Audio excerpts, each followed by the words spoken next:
seguir, por favor.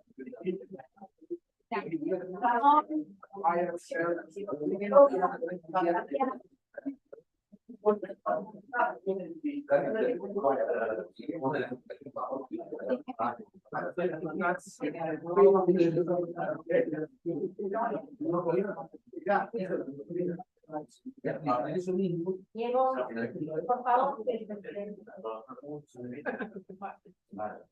Perdón que seamos un poco tirados por el tiempo, pero ya veníamos un poquito retrasados. Bueno, ahora vamos a escuchar la charla del ingeniero Rodrigo de Paula, este joven investigador de acá de la facultad, que nos va a hablar de Risks of Pesticides in Argentinian Cropping Systems. Este es un trabajo que desarrolla con Diego Ferraro, y bueno, en esta ocasión lo va a presentar a Rodrigo.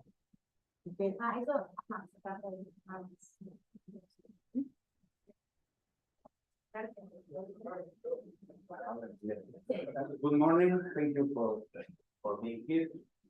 So, as Elba said in the presentation, the presentation that I bring you today is called Risk of Pesticides in Argentinian Cropping Systems. Also presenting PRORIPES, which is a model for predicting and assessing ecotoxicological risk of pesticides, developed by Diego Ferraro here and myself as part of my PhD thesis. Well, to put things into context, in Argentina, currently today, around 80% of the extensive area dedicated to crops is done under the no-till or no-tillage system, which basically entails the absence of mechanical labor on the soil and the preservation of the vegetal residue on the soils. This has a lot of pros and cons.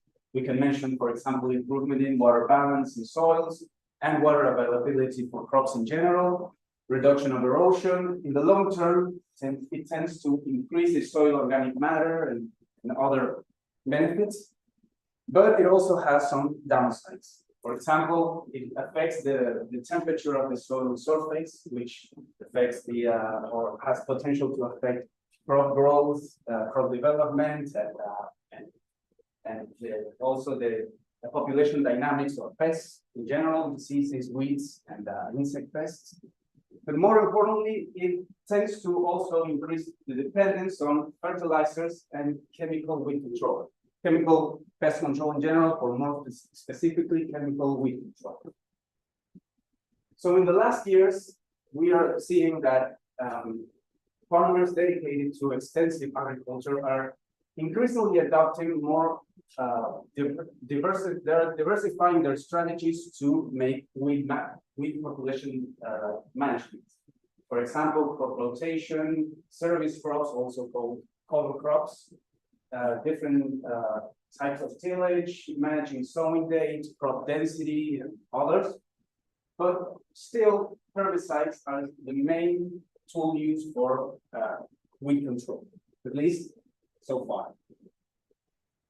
And in line with that, we are seeing that with also graphics that Paolo presented, that was worldwide, this is for Argentina. There was an increase not only in total amount of pesticide applied, but also in the doses applied. In the same piece of area, cropping area, there are more kilograms of pesticide being applied, which is in the last years is stabilized, and very high values. There are many factors explaining this trend, but some of the most important is the adoption, as I said, of non-tillage systems, the rapid adoption of herbicide-resistant genetic modified crops, and problems with weed resistance or weeds that are difficult to control. So in this context, there is a growing need, not only for farmers, but for policymakers, to have more indicators, reliable science-based indicators or tools to assess environmental impact or environmental risk of the use of pesticides. Some of them I'm going to mention here. One approach is to use, for example, indicators of environmental impact. There are many. I only mentioned two of the most used in Argentinian province systems. One is the pesticide hazard class, which is the classification of the pesticides according to the acute toxicity. There are 5 classes, class 1A, 1B, 2, 3, and 4, which also have a color code that is printed on the label of the pesticide. This helps to, by a quick glance, discriminate at least between more and less toxic pesticides. Another alternative to quantify or assess environmental impact is the use of quantitative indicators. Probably the most used here in Argentina is the EIQ, or Environmental Impact Quotient, which was developed in the 90s in the University of Cornell, United States. It is basically a ranking system, so the EIQ calculates with this equation and all these variables that it considers. All these variables are categorized on 3 possible values, 1, 3, and 5, depending on the level of risk they represent. But one of the things that we notice about this indicator is that only considers basically active ingredient properties, being some physical chemical properties and toxicological properties, but it doesn't take into account environmental conditions, crop management, soil types, how these pesticides are applied, which we understand that considerably can change or modify the environmental. And sorry, the other alternative, aside from indicators, is the use of the risk assessment. Now, the Oxford Dictionary defines risk as the possibility of something bad happening at some time in the future, situation that could be dangerous or have a bad result. When we talk about or discuss pesticide risk assessment, we understand that risk is the result of the overlap between hazard and exposure. Hazard is basically the dose response assessment, meaning what is the effect of different doses of pesticides to organisms. It can be, for example, lethality or other sorts of other indicators of response, but it's basically related to its toxicity, both acute and chronic toxicity. But exposure, on the other hand, is a function of basically 2 things: how much of that pesticide is present in the environment, and how much of that pesticide present in the environment is in contact or is consumed by different organisms. Finally, when we do a risk assessment and consider other economic, social, and legal constraints, we can make decisions and do risk management. So, while hazard is pretty much standard how to measure it, there are lab experiments. It still has its complications, but it's relatively solved how to do this. Now, measuring exposure is probably the key aspect in risk assessment, and is the one that's probably more difficult to assess. And exposure can be either measured or modeled. When we talk about measuring exposure, the first step is to measure how much of that pesticide is in the environment. So we're talking about concentration in different environmental compartments, in water, in soil, in air, in sediments. The good thing about measuring concentration, for one, you got the actual value of how much pesticide is in the environment, but also, since you measure concentration, you make it compatible with the dose response analysis and do a proper risk assessment. But on the other side, sampling and measuring pesticide concentrations demands a lot of work and a lot of money. And most of the times, the amount of samples you can take and you can measure are constrained by basically budget, money. And it's also very difficult to associate how different conditions or management practices can actually affect the concentration of the pesticides in the environment. So the other alternative would be modeling exposure. We have, on one hand, relatively complex mechanistic models that try to predict the environmental fate of pesticides. For example, the SWOT model, fugacity models, there are others. In this case, the environmental concentration is predicted.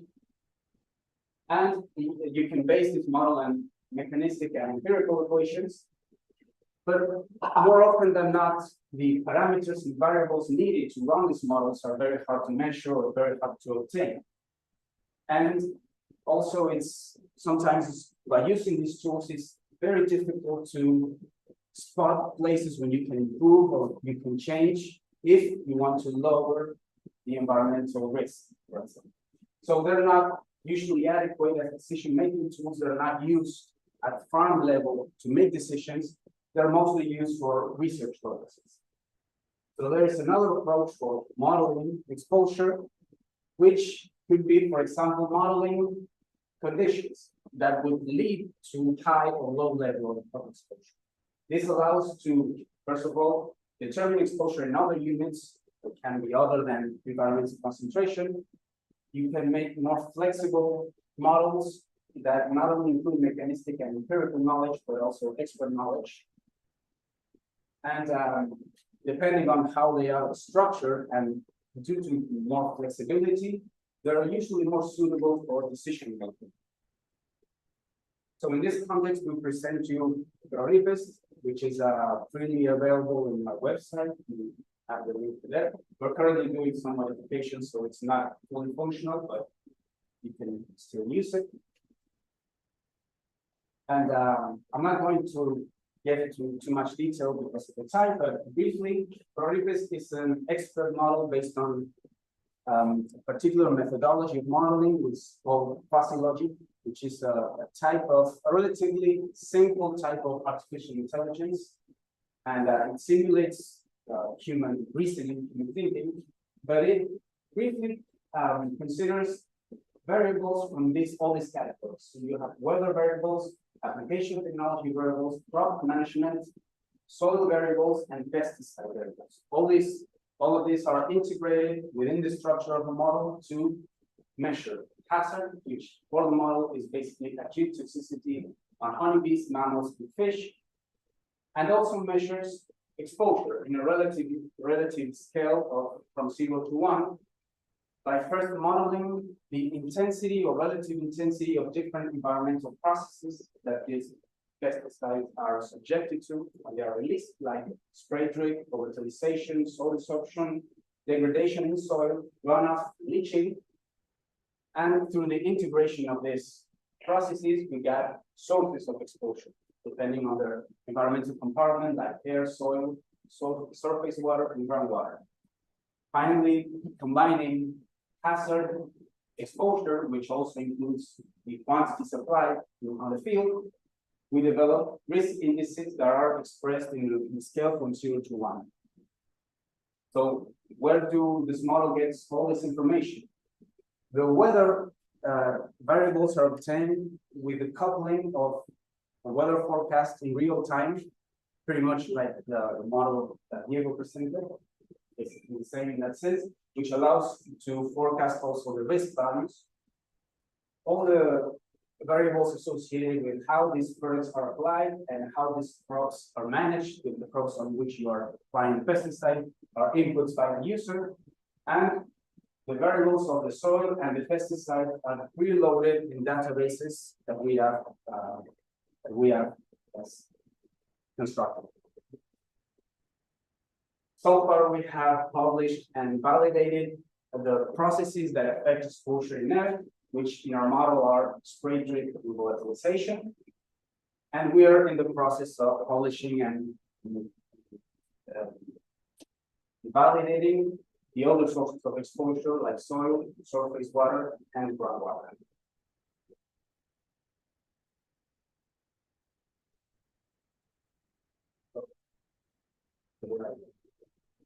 So just to show a very simple but practical example of how one can use this risk indices to make decisions and even plan a pesticide application. This is a very relatively simple simulation. We propose 3 different pesticide application schemes for a glyphosate resistant soybean, with maize as previous crop, which is pretty standard in our productive systems, and a no tillage, without tillage, and at Gangancheras, which is northwest of province of Buenos Aires. The typical pesticide management basically consists of the simulation of application of 13 products between herbicides, insecticides, and fungicides, which is the typical management that they do at this area. The second treatment consists on the typical pesticide management for reducing the doses within the recommendations of the label of the products. And the third one is the second one, but reducing the number of pesticides applied from 13 to 8. And these three conditions were combined with three different environmental conditions, which were, first of all, the weather conditions that the forecast told us for the typical date that these products are applied, and both the optimal weather conditions and unfavorable weather conditions regarding guidelines for good practices, specifically what refers to temperature, humidity, and wind speed. Then we calculated the probability risk values and we compared them with the environmental impact quotient to see what's the difference between those two. So these are the results. We have the EIQ on the y-axis, the risk index on the x-axis. The points represent the values for the three application schemes, where the weather conditions were the one predicted for that particular date. And the bars represent the range of risk values between the unfavorable conditions according to temperature, humidity, and wind speed, and optimal conditions. So the first thing that we see here is that, at least with this very simple simulation, there is a positive correlation between the environmental impact quotient and our risk index. If we look at specifically at the risk index, for example, reducing the doses of the products reduce the risk in around 17%, while reducing both doses and products reduce the risk in 75%, which is basically what we also see in the EIQ, although not in the same percentages. But one of the things that our model responds to, which EIQ doesn't, are the environmental conditions. So only changing three variables, which were temperature, humidity, and wind speed, we were able to reduce risk within each application scheme between 14 and 21%, which is something that the environmental impact quotient does not consider. And we also can see that for this particular case, removing products or applying less pesticides has more impact on reducing risk than just lowering the doses, or in this case, at least changing these environmental conditions. So, as a conclusion, environmental risk assessment of pesticides should rely ideally on reliable science-based indicators. Now, these indicators should be able to tell you where to improve, should be able to spot where things are going wrong and what things you can do to improve in order to truly reduce the risk, environmental risk of pesticide applications. The indicators used currently for assessing environmental impact, at least in our continuing cropping systems and also pretty much in the world, do not often take into account all these different conditions, environmental conditions, crop management, technology application, and they rely mostly on characteristics of the pesticides, being physical, chemical, or toxicological properties. This model that I presented here today allows to model hazard and exposure, and thus do a risk assessment through artificial intelligence. Like I said, the methodology is based on fuzzy logic, and it takes into account all these different variables in calculating the risk. In this case, this is a model for toxicological risk, so we're talking about honeybees, mammals, and fish. And since this model is constructed in a modular way and is based on mechanistic, empirical, and expert knowledge. We can see the results, both of the risk of the environmental processes, of the sources of exposure, and thus allowing to make improvement or to spot what to do to reduce those risks. Now, as future work, or there's always room for improvement, we want to make this model spatially explicit, allowing for a risk assessment not only at the level of a plot that has a certain application scheme, but also at the level of district, province, country, region, planet.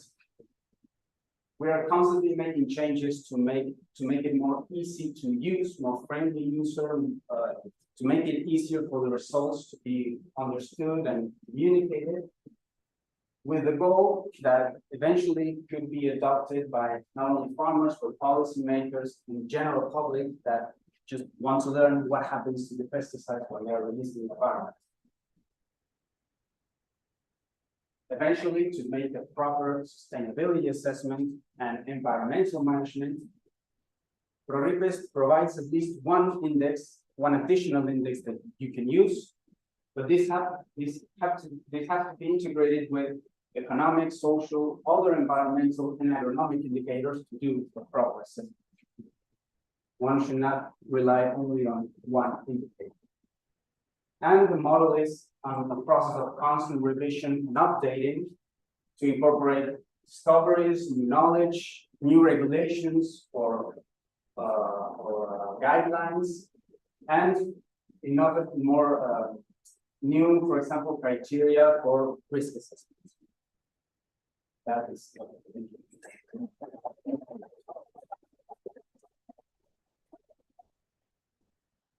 Gracias a Rodrigo por tu excelente presentación y tu trabajo tan interesante. Tenemos un espacio para un par de preguntas o comentarios que quieran hacer desde la audiencia. A ver, Sebastián. Sí, sí, detectaron que hay pesticidas que tienen o sea, la mayor variabilidad en las condiciones de uso, hay una diferencia de riesgo. Si hay un grupo de pesticidas o ciertos pesticidas que tienen mayor variabilidad en ese riesgo, cierto justificaría ser más duros con las regulaciones del uso de.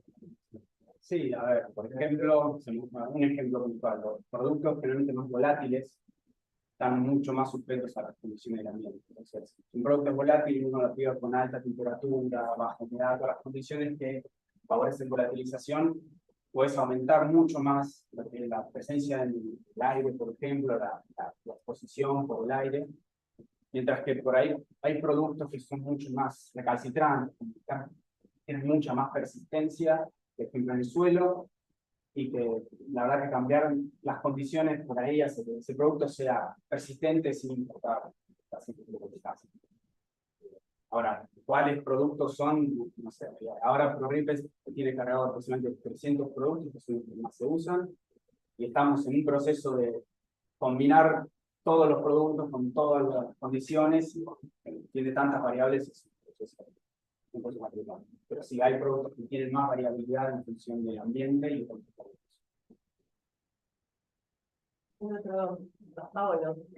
Rodrigo Reynas.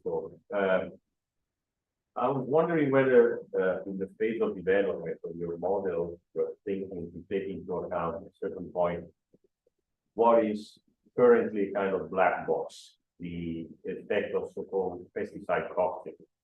So when you're using more pesticides, different kinds together, this is not usually taken into account of even the regulation. So when we are, when you're talking about it, psychological profiles, pesticides, usually an additive. Yes. Okay, but or this model is also it's also classic. But yes, it's desirable. It's very hard to do because there is very little information about it. So this model relies on the quality of information that we can put in it. So yes, like I said, this model is in constant updating, and if new information is being thrown to the light about for example, this, no? The cocktail interaction between different chemicals, you could eventually consider it. So far, it's an additive model, pretty much like everybody's. ¿Alguna otra pregunta o duda, algo? Muy buena la cuestión, es que la consulta es de la complejidad del modelo. Si tuviera que plantear estas cuestiones que uno podría intervenir para reducir el riesgo, ¿cuáles te parece que son las más importantes para apuntar por esta herramienta? Bueno, la más obvia es como la muestra en esa figura, buscar menos productos. Esa es la que más una, probablemente la única. Después, a ver qué factores uno puede manejar. En principio, lógicamente, bueno, también productos que es una, elegir productos con menos toxicidad. Es decir, Primero, bueno, la que más mueve la hoja como traía es quitar menos productos. Pero bueno, en un sistema en el que vos ya no podés reducir más por determinadas condiciones, y ahí, bueno, podés seguir bajando un poco a partir de elegir productos con menor toxicidad, o por ahí productos con el mismo nivel de toxicidad, pero que por sus características físico-químicas tienden a degradarse en el ambiente, por ejemplo. Eso también reduce la exposición, se degrada más rápido. ¿Sí? Mucho que hacer las misiones con dosis reducida. Sí. Correcto, porque en realidad se recomienda aplicar la dosis. Es con la dosis reducida, el Pemavet te da un rango de dosis, fue moviéndose dentro de ese rango, no yendo por debajo del rango de Pemavet. Sí, porque aplicar la dosis subletales. Bueno, está muy bien probarlo en diferentes condiciones ambientales, pero verdad que hay que trabajar sobre las condiciones óptimas para la aplicación. Claro. Está bien evaluarlo porque también, pero habría que resaltar que realmente la idea sería aplicar que las condiciones óptimas. Sí, bueno, aparte de por ahí las mejoras es agregar, por ejemplo, carteles de advertencia, diciendo otras condiciones, una adecuada para aplicar más, pero sí, las condiciones óptimas las tenemos identificadas en el modelo a partir de cómo lo parametrizamos, cómo hicimos las funciones y las cuestiones, pero son tantas que tampoco queda claro cuáles son las condiciones óptimas, porque muchas veces una condición, por ejemplo, para reducir, no sé, la lixiviación, son condiciones que te aumentan la volatilización, entonces hay interacciones muy complejas. No siempre es claro. Después están las recomendaciones que te dan por ejemplo, la FAO, por ejemplo, las leyes que te dicen no puedes aplicar si tenés más viento que temperatura. Pero después, ya para hablar de condiciones que reduzcan, por ejemplo, el riesgo, no es tan fácil explicar cuáles son. Diego, una aporte a la Universidad de Lina, la última ley, el último proyecto de ley asociado a presupuestos mínimos de aplicación sanitaria se entró hace un mes y medio a la Cámara de Diputados. Si bien no está reglamentada, en un momento eso se va a expandir, tiene solo un parámetro asociado a la bondad de aplicación, que es un parámetro de delta T, que es la relación con temperatura del el modelo que mostró Rodrigo tiene más o menos entre 85 y 100 algoritmos asociados con esto. Quiere decir que la posibilidad de optimizar la complejidad o el lugar de óptimo es bastante difícil, mucho más que impone una normativa. Entonces, probablemente tengamos que ubicarnos en un lugar intermedio. No podemos usar solamente una variable, quizás el modelo Rodrigo simplifique para identificar lo que nos preguntaban recién. ¿Cuáles son los lugares más críticos a donde esa combinación de variables no tiene que acceder, no tiene que aparecer? Y ahí aparecen los productos muy críticos de la toxicidad, los suelos con mucha riesgo de lixiviación, aquellos que tienen mucho riesgo de ranón, etc. ¿Cómo? Claro, es una de las condiciones. Bueno, vos, Ramón, la última Sí, consulta. está medio asociado a la repetición. A ver si ustedes saben bien qué parámetro está mirando, por ejemplo, el SENASA, el organismo regulatorio, para llegar a prohibir un producto.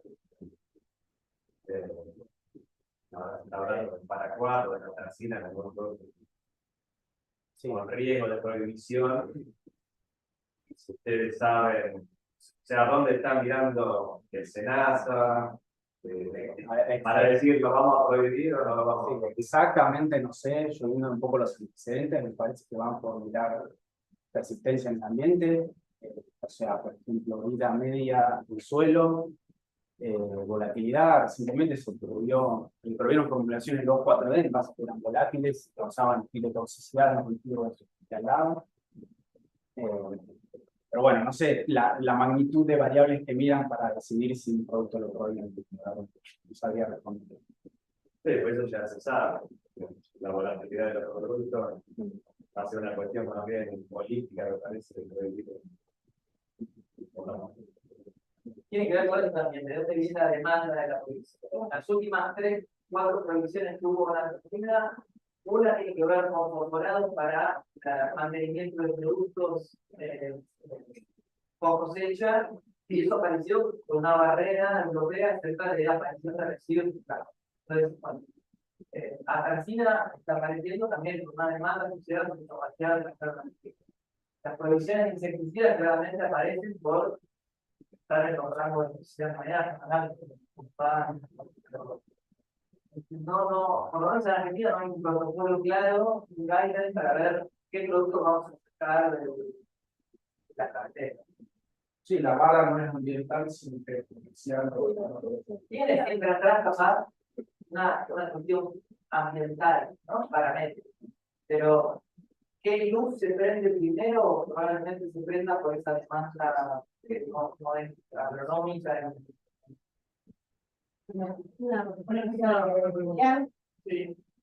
Atracina sabemos que está en cartera, a cuál sabemos que está en cartera. ¿Cuál sería el tercero que ustedes están viendo? Anaclor también está en cartera. Y los herbicidas, digamos, y vos podrías decir un tercer herbicida que está bajo revisión. Sí. Lo que dicen los modelos nuestros, y también nos está dando vuelta, es que para cuál, y el racina integral es conocido. bueno, ahí está. La pregunta es que están viendo a la Si Anaclor está. Sí,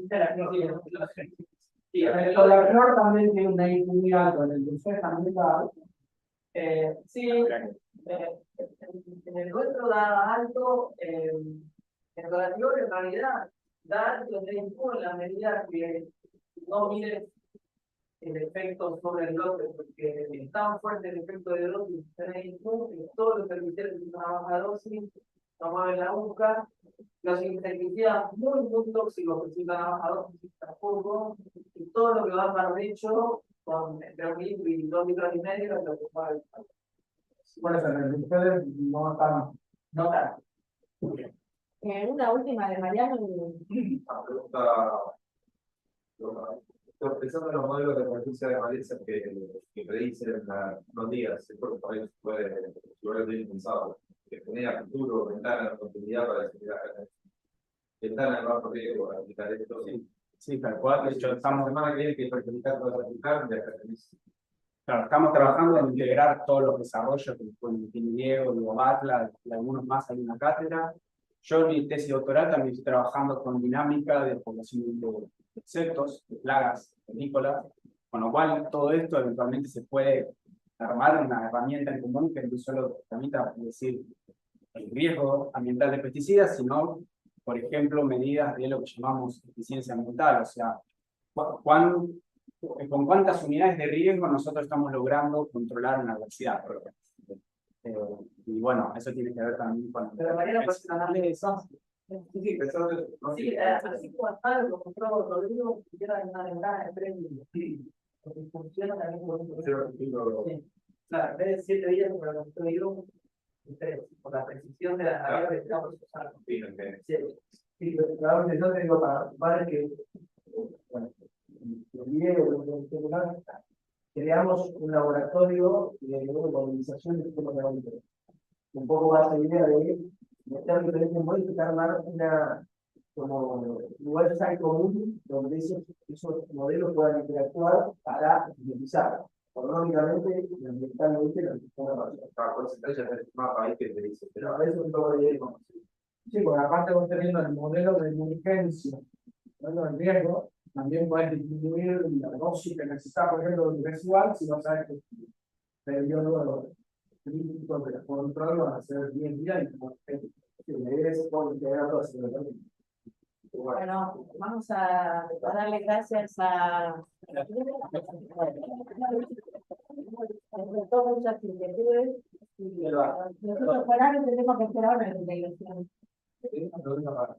Dale, sí, mientras la sacar de respecto a la transición, el proceso de ciencia, bueno, ¿cómo varía la productividad del sistema?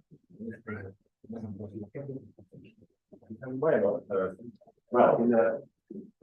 there is increasing evidence that because the most important thing that accompanying this revolution is the progressive diversification.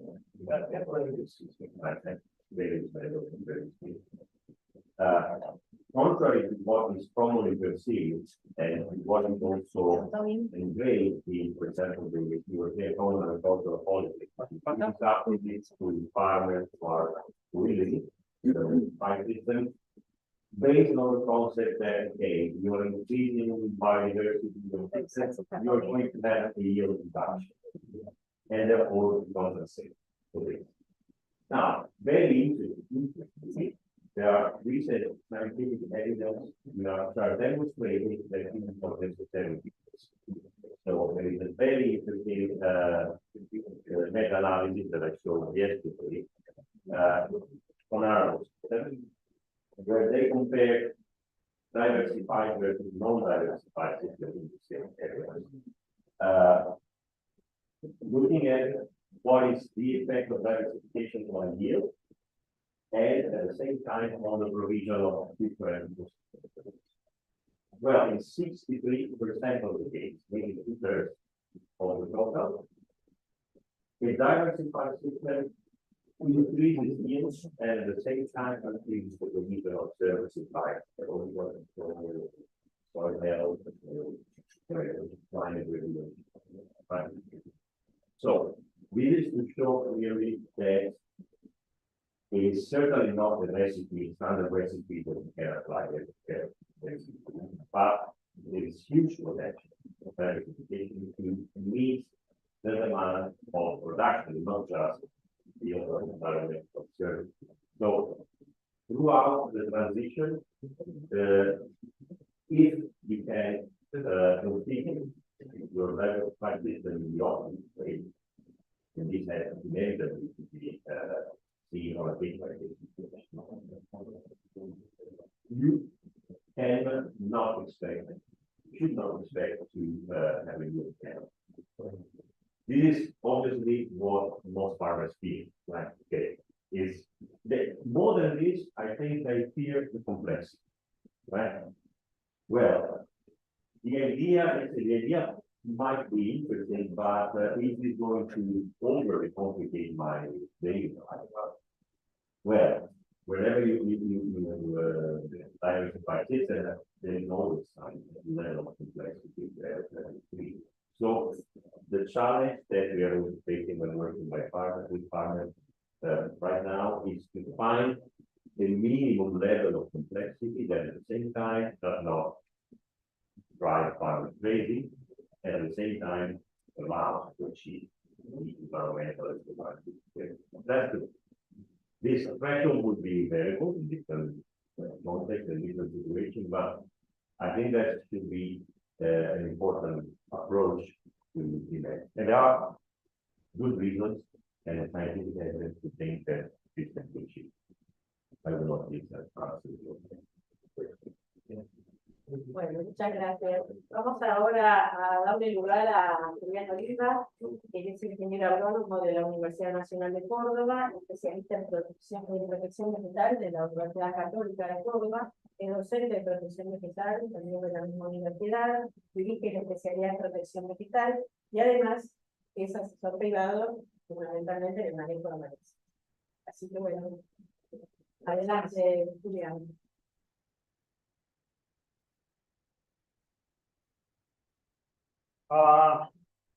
Good morning.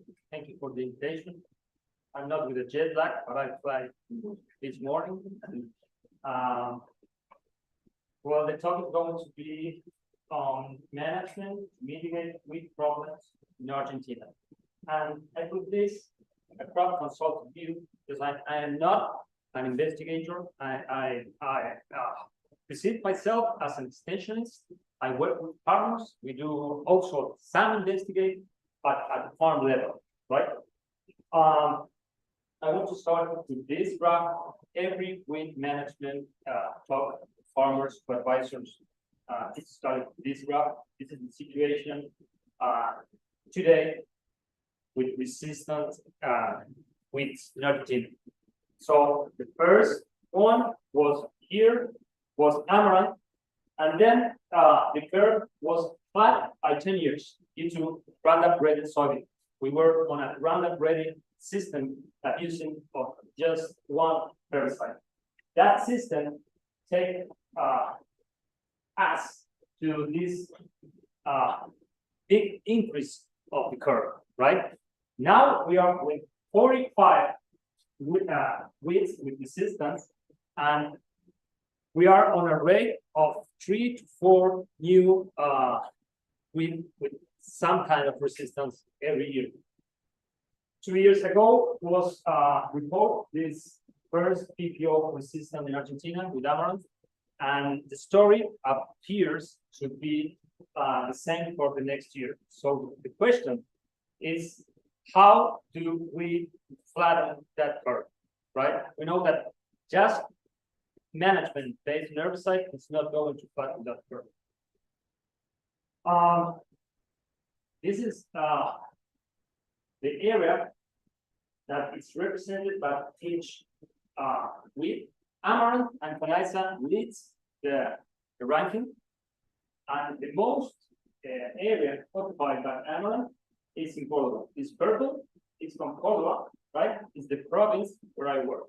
So we are dealing every day in every field, in every farm with that thing. Sorry, the other ones are Eleucina indica, Blues grass, sorghum, Albense, Johnson grass, Echinocloa, Barnyard grass, and Chloris, Lolium, and Brassicas down here in Buenos Aires. This picture is from 2012. This was an actual farm from a farmer who was using Roundup Ready soybean and monoculture, and after a period of time, he ended like this. There is soybean down there. So, yeah, and many farmers that year, 2012, got to that situation. So, we use this message: weed management crisis, end of an era. At that time, farmers came to us and start asking, what can we do with this weed? How can we manage? Other kind of farmers with similar weeds didn't ask and just plow the farm because they weren't able to manage those weeds with chemicals. The last one was Gonfrena. This one is Borrelia.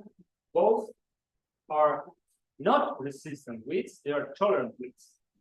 It's a big issue. It's not just herbicide resistance, it's tolerant weeds. Big problems on farm. This is Borrelia verticillata. I will say that one of the most difficult weeds to manage nowadays, at least central Argentina, north of Argentina.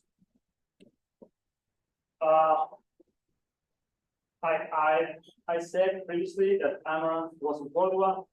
This was a picture It was an animation on the farm, how the problem becomes bigger and bigger year after year. In 3 years, this is Palmer Amaranth, Amaranto Palmeri, that took a whole farm and to this seed, and farmers had to change the way they were managing their weeds. Amaranthus, Palmeri, Córdoba, South area, Portugal. So this is the message from WSSA. We know that herbicide, how to be proactive with management tactics, herbicides, we do mixes, we do sequences, and mechanical and cultural are starting to be in the toolbox for farmers. So how much of that are we using now at farm level? The other message is now it's from Witsmore. This is a private initiative from Australia. Rotate crop pastures, with crop competition, mix and rotate herbicides, optimize spray, keep seeds, stop with seed, implement harvest with seed control. How much of that are we nowadays using? It's increasing. I can say that it's increasing. Cover crops, I would say it's a practice that it started to grow since 2015, but now it became stable. Many farms started to use it as a common practice for weed management. The theorized heritage. This map shows the adoption of cover crops from a survey from the Buenos Aires Cereal Board, and you can see that the area was increasing since 2014 and 15, and it appears to be stopped there since the last 3 years. I do not know the real causes. We think it's due to the lack of rain, maybe, but it appears to be there are 20% of farms using cover crops. This area has a big adoption. I'm working a lot in that area. It's 34% the adoption, mostly zero right, and the big or the first reason why zero right is adopted there, it's for weed management of farmer area, right?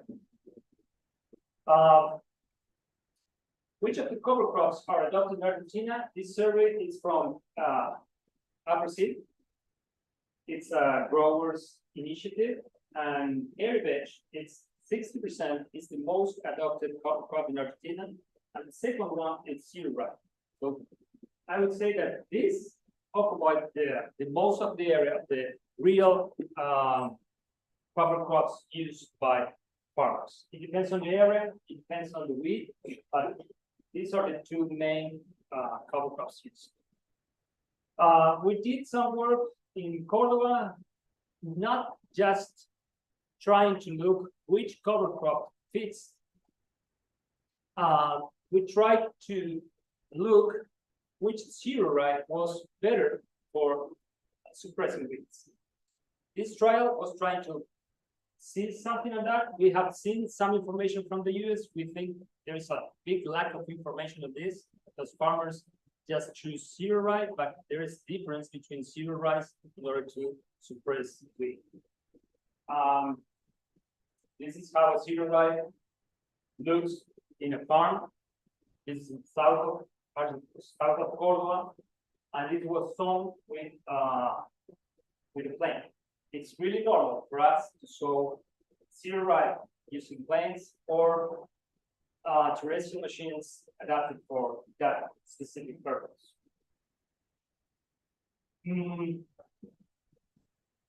Again, there is a lack of information on that. We have been working with different distribution systems in order to improve the cover crop on the field. We try different cover crops, heritage and zero right, and different heights and different distributors. So this information was published in the last Congress of Another technique that is growing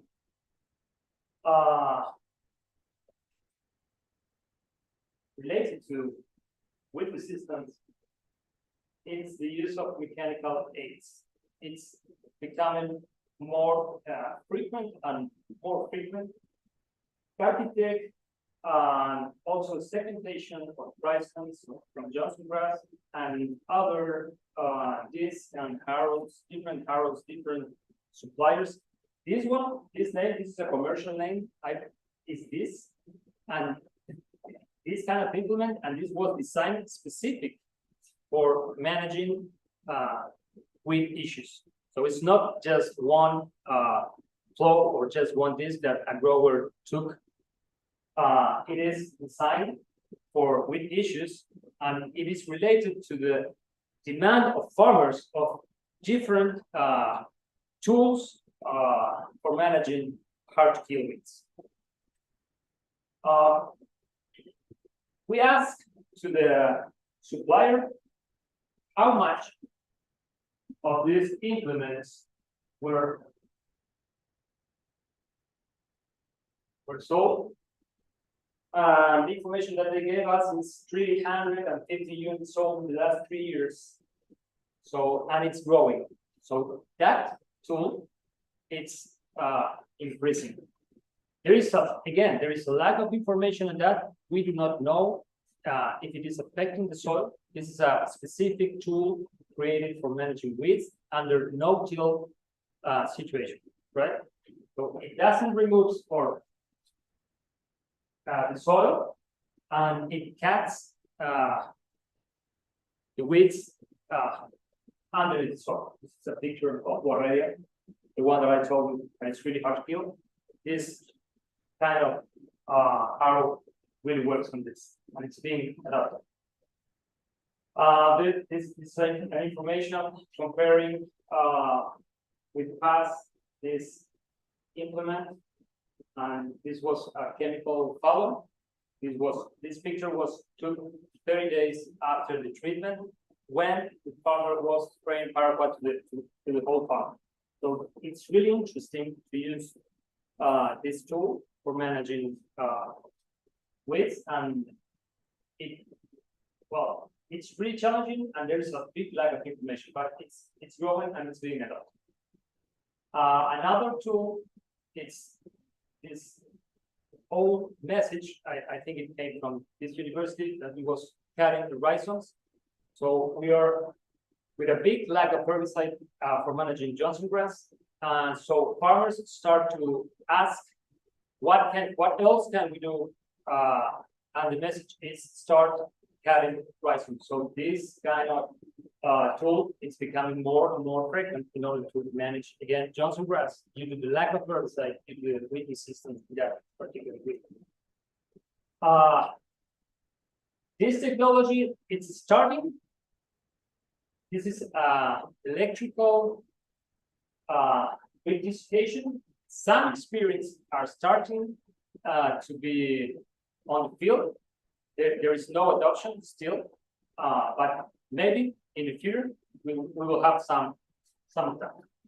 In Borrede, it works, but it doesn't have enough operational size for big farms as the one that we farm.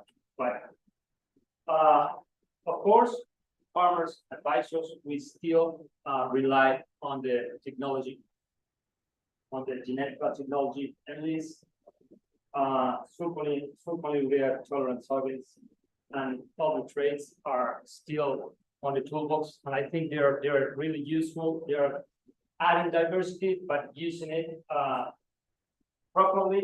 It is interesting, but we need to use it with planification, with specific planification. Another tool related to this herbicide risk and dose and all that they were talking is spot spraying. Spot spraying is increasing. The first experience were in 2012, and a survey in 2020 mentioned that 450 equipments were working in Argentina. Nowadays, maybe it's near 600 and it's starting to scale up because it has many, it's a really interesting tool. There is these tools were green and green, or sorry, these tools were green and brown just for chemical color, but since maybe last season or previous season, green and green tools are starting to be used at farm level. Another thing that we see as a big tool for farmers is to use herbicide programs, to have a plan, right? To use a budget, to use tools as the one that you show us this morning to take decisions. What we see, is that some farmers just spray, and a way to spray less is to take a moment during the year, do a plan, respect the plan. So that message is being delivered now, and part of the plan is to have plot by plot, what are we going to spray, maybe what time of the year, right? And the other thing is which mechanism of action are you spraying?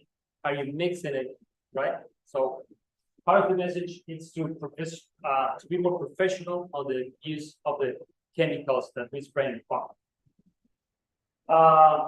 There are some information on this. We are trying to, of course, trying to use mixes, trying to use in some cases with really heavy seed bags of specific weeds, such as panorama. The recommendation is to overlap herbicide, but you need to be you need to have a diagnosis of the farm in order to have a professional recommendation. Another thing that it's coming again, and it's related to have a more integrated with management, is the HWSSF. So this is harvest with seed control. Harvest with seed control adoption in Argentina, experiences and potential use. These pictures shows that combines are really good at spreading weeds, right? This is Johnson grass.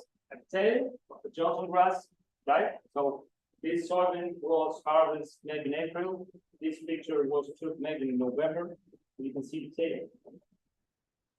This is panorama, some weeds, again, a combined tail, right?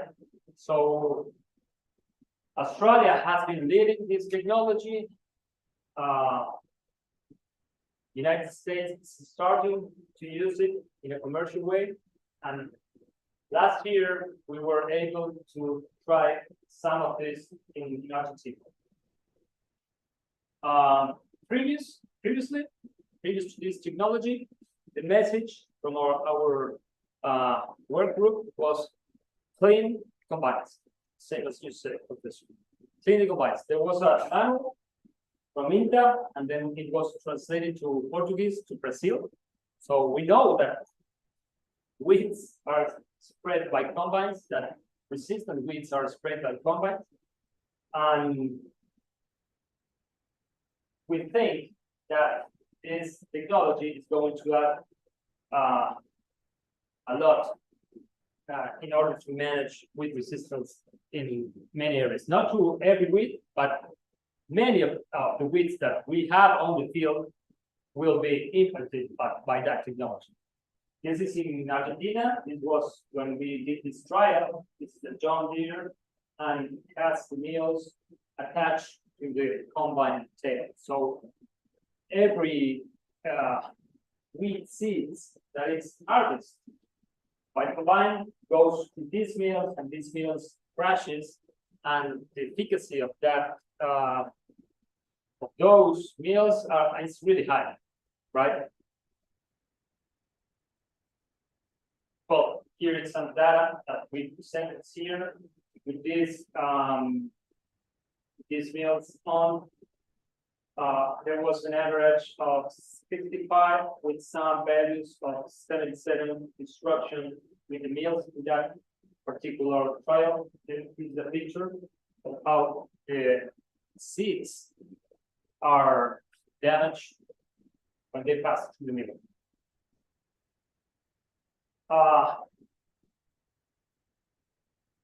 Summary, and I will end my presentation here. Please.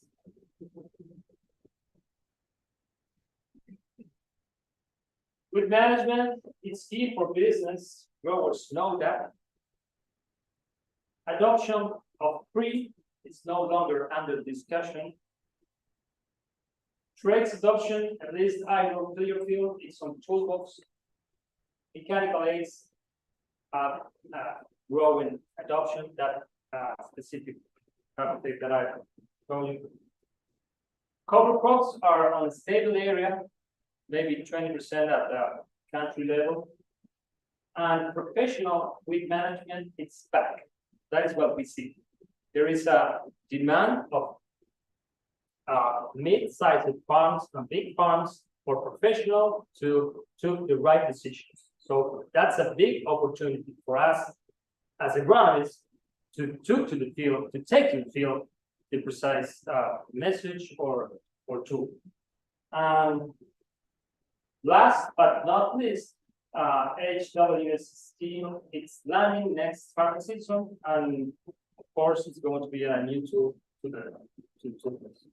So this is what I wanted to show you. I think this is a fast picture of what is happening at the farm level, how much of the message it's landing at farms. So thank you.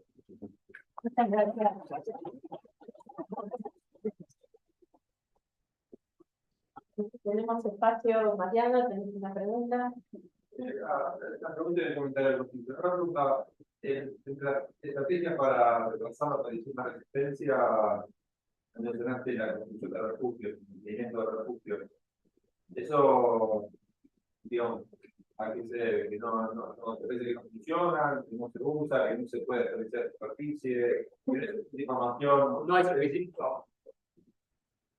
Lo que yo mostré es lo que está ocurriendo hoy, y en general lo que se está viendo, lo que se está adoptando. Posiblemente, mira, ni siquiera lo tuve en cuenta porque realmente es algo que no.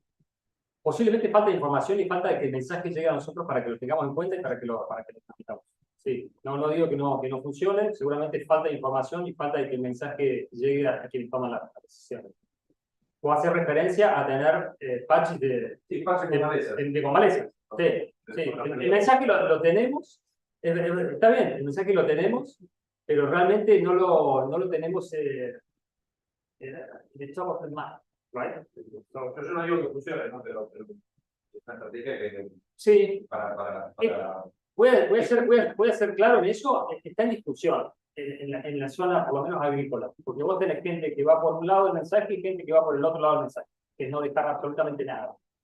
Entonces, como no hay un mensaje claro, es como que nosotros como agrónomos no lo tenemos tan presente dentro de la comunicación. El banco es un banco asistente, actúa también como una reserva de especies específicas. Claro,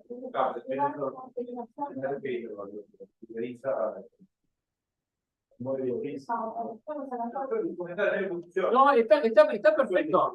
Está perfecto. La plaga estamos tratando por eso funciona y sí. Para maleza siempre está como en discusión, y lo que te puedo decir es que es algo que sí no ocurre. Posiblemente porque está en discusión y no hay algo claro. Yo no he visto en mi experiencia campos que estén dejando hoy refugios de maleza tratando de mantener una diversidad de genes y que eso, digamos, se mezcle con lo que está adentro y por eso mantenemos los niveles más resistentes, que es un poco el concepto. No conozco ni un solo campo que lo haga. El productor, el asesor, el gringo, seca todo. Entonces, si tenemos una información realmente dura que muestre que dejar eso va a tener un impacto positivo, no voy a decir que no, positivo, digamos, en la forma de producir, y después lo bajamos al mensaje, seguramente va a aumentar la adopción. Por ahora. Y un comentario cortito, como un motor de sistema instalador especial, el control mecánico. No, en realidad el mensaje fue, tenemos un problema de recepción. Sorry, I switch to Spanish. Are you okay with that? Es una herramienta específica creada por demanda de los productores que no pueden manejar las malezas con herbicidas. ¿Sí? Un gringo metalmecánico arma una herramienta para dar esa solución. Lo que tiene ese un captidor, lo diferente que tiene, ¿sí? Es que va por debajo del suelo. Trabaja unos 5 o 6 centímetros por debajo del suelo y lo que hace es, corta seguro, no remueve, pero mantiene la siembra directa. ¿Sí? Mantiene la siembra directa. Entonces, nadie quiere romper la siembra directa como lo que yo les mostré de uno que perdió la cabeza y algo. Es un poquito gris, que mueve, o sea. Bueno, justamente, no hay, corta, pero no afecta tanto la cultura. no hay información. Déjame que te haga un comentario. Todos están preguntando lo mismo. ¿Qué va a pasar con el suelo? ¿Si esto compacto o no? Hay varios trabajos que largaron, que todavía no están publicados. Digamos, Manfred está llevando uno, Apreci está llevando otro. Es cuánto, digamos, hay de compactación, ¿sí? Y cuánto nos va a afectar esta herramienta. Lo que yo les puedo decir es que la frecuencia de uso, ¿sí? No es alta. Y si uno lo maneja técnicamente, hay situaciones en las cuales vos tenés que usar el Capitec y otras situaciones en las que no tenés que usar el Capitec. El mensaje nuestro es, hay situaciones en las que no hay que excederse, digamos, con la herramienta química y esto te agrega diversidad, te sacas presión. No tiene sentido subir dosis, no tiene sentido, digamos, poner el bidón arriba porque es lo que termina haciendo el productor viendo que no queremos hacer y esta herramienta te viene a agregar algo para esa situación. Pero lo bueno es que mantiene la cita directa, remueve un poco, digamos, pero es Las condiciones del suelo para pasar la friable. Es una buena pregunta. ¿Sí o no? Seco no, friable. Friable es una condición de humedad tal que digamos, no se hace una línea, digamos, no corta abajo, ¿sí? Y seco no, porque pulveriza. Una de las tiene que lograr. De hecho, en este momento está pasando Capitec, digamos, por simultáneos deben haber 50.000 hectáreas en este momento en el norte de Córdoba pasándose Capitec en el momento.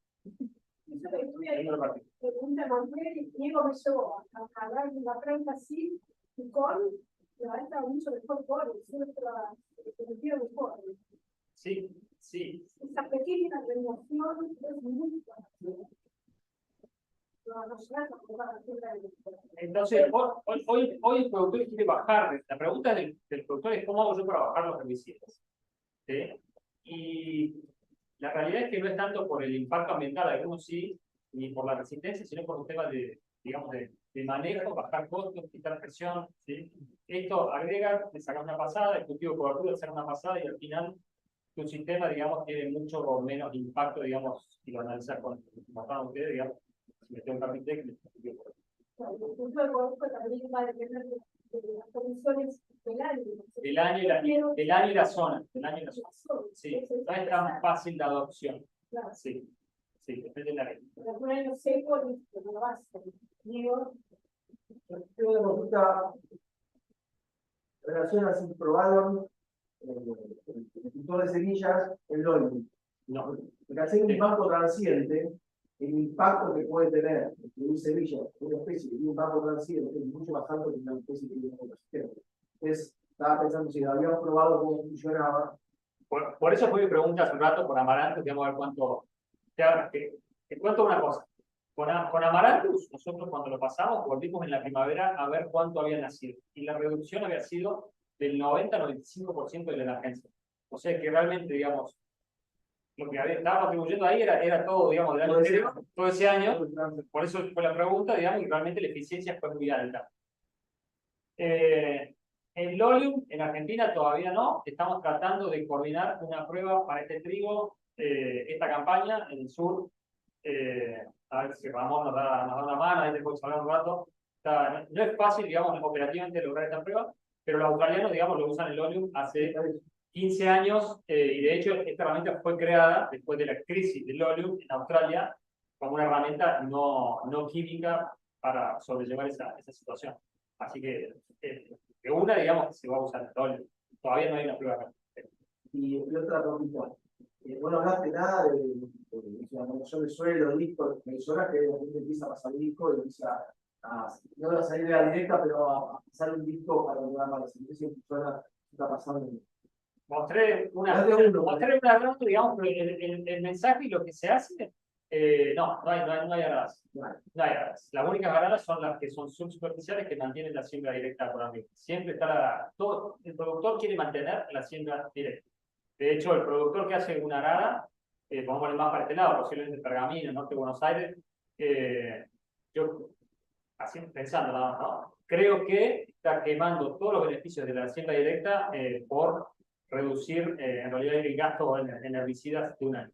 Es mi experiencia. A veces enganchan, aran y piensan que con eso van a solucionar y después están en el mismo lugar. O sea que no está dentro ni de la recomendación y tampoco es algo, digamos, frecuente en el área semiárida. No solo por maleza, sino por cuestiones, digamos, de manejo general de los cultivos. ¿Tenés la erosión ahí? Al sur tenés erosión, sí. Erosión eólica. Sí. Una serie de años supone por viento y Sí. Digo, un año particular, no tengo cambios de sistema. Sí. De pronto tengo un problema de maleza tan grande y digo, bueno, es indico y pues, En esa situación es el carpintero. claro. Por eso, digamos, se lo mostraba. Sí, bueno, en Tucumán, por ejemplo, sí se usa mucho la pasta selectiva. Ahora, está rodado, Sí. no va todo el norte. Y depende de la especie. No si tenés oralejo, pero sí si tenés flor. Bueno, yo no me explayé en eso, digamos, hay especies que funcionan mejor y otras especies donde no funciona. Y no solo esa rata es la más usada, después hay otras pastas que están empezando a aparecer, como la pasta diamante, digamos, hay varias. O sea, el sistema BES, creo que lo mencioné, ¿sí? Pero arar el suelo no es hoy un mensaje, no es algo que esté dentro de la relación. Sí, tengo consulta. Hay una zona por ahí, ¿ves algún problema o si se observa un poco el problema por el retraso de la administración? Contra esta por ejemplo, hay una institución en la realidad, en el norte de Buenos Aires, contra esta por ahí se retrasa y quizás se convierten las dosis. Sí, sí, seguro. Tiene que retrasarse, digamos. Bueno, depende. Si es un colorado de una semana para la otra, un palmer y te puede crecer 5 o 6 centímetros y vos podés cambiar la recomendación. O podés subir la dosis o podés agregar otro mecanismo de acción, otro activo. Pero sí, es común, es frecuente. Muchas veces no ocurre y por eso también, digamos, eso aumenta el riesgo de resistencia porque está haciendo una subdosis. Pero sí, así ocurre. Claro. Ramón, vos tenías un comentario. Perdón, tenía acá varias cosas para decir. no sé si Elba te habilita, perdón que yo dice. No, por ahí el sur de Buenos Aires lo que estamos viendo, y algunas pruebas también que hemos hecho. Primero con el comentario de él, donde empezamos a dejar algunas franjas sin aplicar el herbicida, empezó a haber un cambio florístico importante. Entonces, o sea, la maleza no quedó, sino que empezaron a aparecer estipas, sobre todo, y un lote, recuerdo, de barro, que lo queríamos mantener en maleza, y a los 3 años no había más rama negra, y era todo barro. Entonces, medio difícil eso, pero sí está bueno el tema, ¿no? Para mí, el borde, empezar a dejar. O sea, cuando veo en los alambrados, veo maleza resistente, y creo que si no aplicamos va a haber paja, no va a haber maleza. En el sur de Buenos Aires, invierno se movió en el 60-70% con rastra, diamante o rastra de vino. Volvió la convencional. Sí, eso y algo también que no se nombró es Relacionado a qué malezas. Valgras y Nápoles. Volvieron, o sea, combinación de rastra con aplicación de herbicida de vuelo. Tenemos más humedad también en el sur, los carpinteros y eso rebrota mucho, llueve enseguida, o sea, hay mucha humedad en el ambiente del invierno, la diferencia de todo, entonces se rebrota mucho más el Valgras, el nabo, con el carpintero. Entonces, se usa más la rastra, la reclamante o y el triple golpe. Sí. Triple golpe. ¿No? El uso del paracuat está bastante menos, la cantidad de paracuat que se usa es Es impresionante. La torre también, porque De doble golpe y de triple como Paraguay. De doble golpe pronto para el papa. Es lo que pasa. Ahí, sí. Y algo más iba a decir. Ah, el uso de la ganadería que no se logró. Si bien no, creo que no estaba prohibiendo la ganadería, pero donde todavía seguimos viendo algunos campos distintos y donde no vemos varios arquitectos. O sea, donde entra la vaca en la rotación agrícola, no baja muchísimo, no quiere decir que esa pareja también baja muchísimo la problemática, sobre todo de nabo y de raigas. Eso no es la toma de esa más. No pasa, por ejemplo, con Palmeri. Palmeri, No se lo ponga. le pincha. por eso depende de la aporte de la de esas avances. Bueno, ahí Y que no hay una solución general. Cada zona tiene- Bueno, incluso nada, digamos, claro, manejo sonal. Claro. lo que recibe de la ganadería y que viene también, planteaba recién el tema de cómo medir si hay una pérdida de productividad o no en distintos sistemas. A nosotros tenemos un ejemplo muy puntual que es el de la caña de azúcar con la rotación en soja. Se desarrolló la rotación, porque el principal problema de caña de azúcar, que es un cultivo perenne de 5 o 6 años, es que en esos 5 o 6 años se establecen gramíneas perennes. Entonces, haciendo caña sobre caña, que es lo normal que se venía haciendo, esa baja la productividad muchísimo por los síndromes que son grandes. Y cuando se empezó a hacer rotación con soja, es decir, una vez que se reserva lo que se llama la caña vieja, se planta soja un año y recién se retoma la producción de caña al año siguiente. Entonces, hay una rotación. Y lo que se pudo, que es lo que también muy bien dice Julián, hay que medir todo el efecto de cada una de las cosas y en un tiempo distinto, que es lo que puede de la ganadería, porque si lo medimos año a año, sí, lo que dice el productor, yo pierdo de producir un año caña y pierdo una cosecha de caña. Pero eso cuando se lo midió, se vio que durante 6 años, o sea, tomando la soja más 5 años de caña, se produjo lo mismo que durante 6 años del cañaveral y hasta más, porque la productividad del cañaveral y la longevidad del cañaveral aumenta. Entonces, y hay casos donde la rotación ya se extiende a 7 u 8 años de caña. Entonces, lo que tenemos que cambiar mucho la cabeza del medir es en qué tiempos medimos la productividad y el efecto de la tecnología. Estamos muy acostumbrados a medir el año a año, y no un ciclo más largo. Vos, ahora querías hacer un comentario, ¿no? Sí, gracias. Thank you, very nice talk, and I think you're also giving an encouraging message. That's not something that's actually changing. Yeah. I was wondering whether, in this perspective, what is the willingness of farmers to adopt solutions that are targeting the non-crop phase of the rotation? I mean, for example, non-chemical methods to prevent seed shedding from the weeds, right? Because typically, this, upon my experience, farmers are a bit reluctant to apply methods from which they don't see an immediate effect. I mean, outside the immediate crop growing season. And you have an experience, for example, with methods. Are you familiar with the Comcat? Comcat. Yes.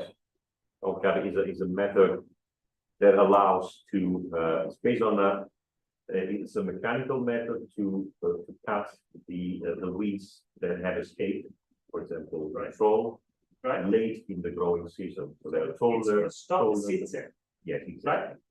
Right? That's not common, but let me say this. We have these cover crops and these cash crops, right?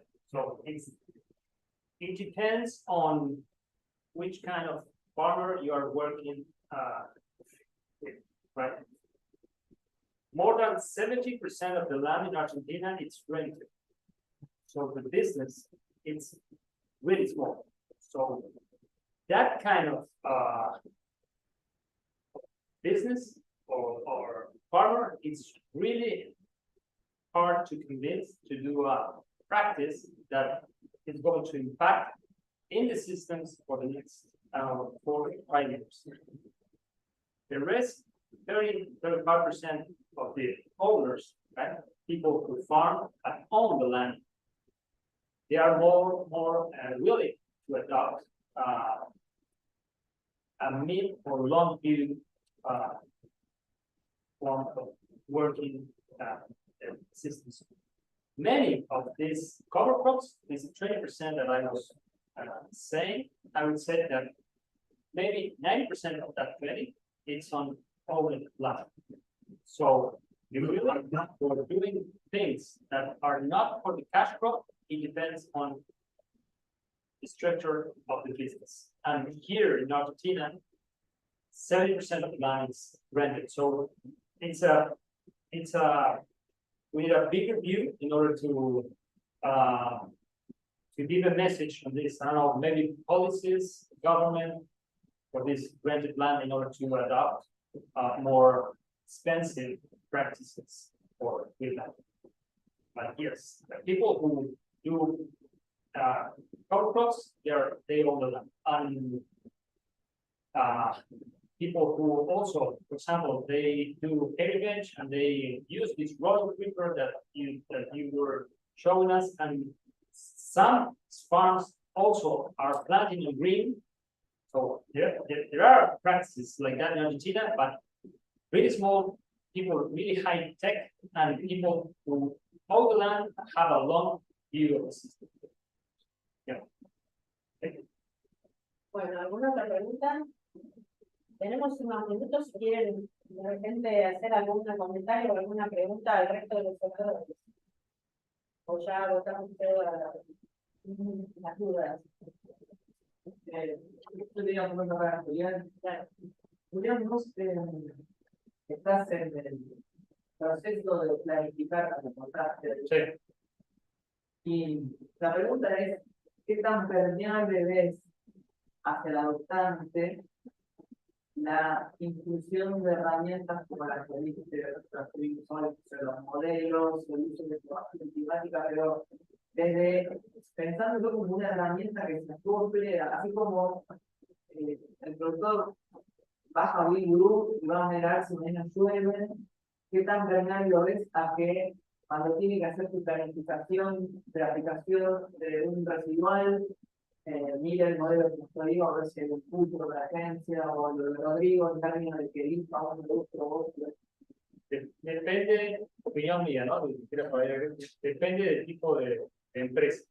Un productor no lo va a hacer, porque lo que no esté en el teléfono, el productor no lo hace, no haga una computadora.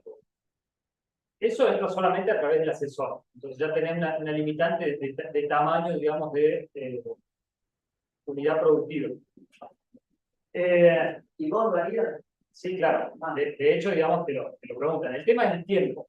Yo el problema lo he entrado, lo miro, lo ves, tomar una decisión en función de eso puede ser en zonas sobre todo que no conoces. Yo creo que ahí agrega valor. ¿Sí? Pues va, sí, vengo a Buenos Aires, por ahí yo no tanto, entro y miro en función de esos programas. Entonces, eso agrega, digamos, por ejemplo, a profesionales que se mueven de zonas que no conocen, creo que ahí sí va a ser consultado. Y algo que sí, que es una demanda de productores muy tecnificados hoy, de hecho me pasó este año con 2 productores grandes, es sentar a planificar en marzo, estoy hablando, y después de que armábamos la estrategia era, che, bueno, y ahora miremos el EIQ, ellos usaban el EIQ, ¿tá? Y con esto sale $35, pero no, che, fíjate que y si cambiamos, empezamos a tocar botones, cosas, y terminamos eligiendo una estrategia que cerraba más o menos números, pero que también tenía un valor de EIQ. O sea, eso está en la vida real, se está usando, seguramente, ojalá que se use más, pero yo creo que va a haber cada vez más adopción. Otra vez, son unidades productivas profesionalizadas, asesores, con tiempo, ¿sí? Y si uno quiere llegar al productor, tiene que ser algo muy simple y en el teléfono. Eso es lo que te puedo contar yo, por lo menos de mi experiencia. Con 3 botones. Sí, lo que tiene que ver es Por un lado, algo que uno tiene que uno nota en el proceso del productor es cuánto tiempo el productor le dedica a pensar en el problema animales. Que el proceso es bajo. O sea, históricamente bajo. Y de ahí que el impacto real o consciente tiene la maleza sobre su bolsillo final. En la medida que pase eso, uno le puede demostrar al productor que el impacto de la maleza es alto, termina siendo alto, como en el caso de Bolivia, cuando yo dejo de producir gran proporción de lo que estoy produciendo y que hay una forma de que en vez de costarme $100, me cueste 60 en términos de planificación, ahí sí lo veo. Pero lo difícil es, y es lo que habla bien de la oportunidad de la profesionalización, es decirle al productor, necesitas pensar más tiempo en maleza, y no solo entre noviembre, bueno, acá, entre noviembre y diciembre. Claro. Entonces es, primero es que piensan muy poco, pensaban muy poco en maleza, ahora están pensando mucho más. El productor no tiene que pensar tanto en maleza, lo que tiene que hacer es contratar. Contratar, sí, sí, Y ese sí que entra la tecnología por ahí, y cada vez se ve más, no lo digo, cada vez se ve más. Por eso, en medida que vos tengas más herramientas para darse la clave de mano, el productor la va a adoptar, porque es dejar de perder un dinero y, bueno, y ser más económico el manejo. Y todo eso después viene, pero no como una razón, sino como una consecuencia de la sustentabilidad también, que es el uso de las aplicaciones selectivas. Ellos empezaron viendo la cuestión económica, pero terminaron viendo también el impacto ambiental. Entonces, todo empieza por el bolsillo y a la larga se va evolucionando el mensaje. Sí, no, tiene un impacto ambiental, como dice Julián, cada vez más, teniendo en cuenta la grande, pude decir, no sé de dónde viene, por ahí en algunas reuniones escuché que había una posibilidad de conseguir algún crédito o algo. No está mal, eso lo tiene que hacer los gobiernos. Ya, puede venir el tema de la huella de carbono y eso. Y en una reunión también pasó lo mismo. Una persona contratada que estaba para eso dentro de la empresa, es decir, entonces yo compraba ese tratamiento y el tipo me iba diciendo el EIQ era ese muy problema, yo diciendo el EIQ y el costo. Entonces toda la reunión fue una discusión de eligiendo tratamientos según el costo y el impacto ambiental. Eso me pareció interesante. Y los modelos todavía me parece, porque hace mucho tiempo están los modelos predictivos, pero todavía la toma de decisión me parece que todavía no. Pero sí estaría, no sé, se han tratado de hacer sistemas de alerta, las empresas, el Estado también por ahí. Que para enfermedades como que hay como más evolución para plagas en maleza, por lo menos es más fácil, o es más parejo, en maleza hay mucha variable, pero bueno, Todo esto basó, se logró mucho en el monitoreo, saber qué malezas son frecuentes en cada uno de los lotes y el manejo del calor. Porque realmente hay mucha variabilidad de especies, según lo que se haga, va a hacer una cosa o la otra. Un año actual, se pueden mostrar los modelos de emergencia, pero por lo menos tenemos que saber más o menos cuál es la probabilidad de maleza que tenemos. 100%, por ahí no fue demasiado claro, pero esa pregunta de planificación, diagnóstico, por supuesto, eso es lote a lote. Claro. La empresa esta que hablamos, lote a lote, ¿cómo lo hacemos nosotros? Específicamente, decime cuáles son las 3 malezas de cada uno de tus 25 lotes. Y después nos sentamos a charlar, digamos, qué es planificación. 100%, esa planificación va con un diagnóstico. Empieza todo por ahí. Esta es la discusión de cómo va el diagnóstico, pero va 100% por ahí. Yo algo que me quedó desde hace rato, que comento ahora, del cambio de paradigma y la productividad, hablaba de que este paradigma nuevo de la agroecología, si uno lo puede llegar a medir bien, no hay una pérdida de productividad que uno supone que va a ser menor, y en realidad nosotros tampoco estamos midiendo cuál es la pérdida de productividad que estamos teniendo por acumular herbicidas en el suelo, por cambios de dinámica de los herbicidas en el suelo, que por ahí, yo siempre discuto con que cuando uno estudia, por ejemplo, ve la ganancia genética en maíz, como ganó genética en maíz, y en Argentina no se ve una ganancia genética en 10, 20 años de productividad de maíz. Entonces es como que hay algo que está ahí poniendo, que nos está impidiendo aprovechar la ganancia genética del futuro. Entonces, también quizás nosotros estamos tan centrados en el sistema que decimos, no, cualquier otra cosa, y no nos damos cuenta de que al mismo sistema que confiamos ciegamente, también lo estamos haciendo colapsar. Sí, o sea que hay que, eso es una parte importante que hay que ser consciente. Está en la conversación. De hecho, fue el tema de la herramienta presente del nodo norte, digamos, ahí en Córdoba, fue qué está pasando con los cultivos, carryover, cuánto aporta la cultivo de cobertura en ese sentido. Sí. Una pregunta, comentario. Una felicitación para los organizadores. Bueno,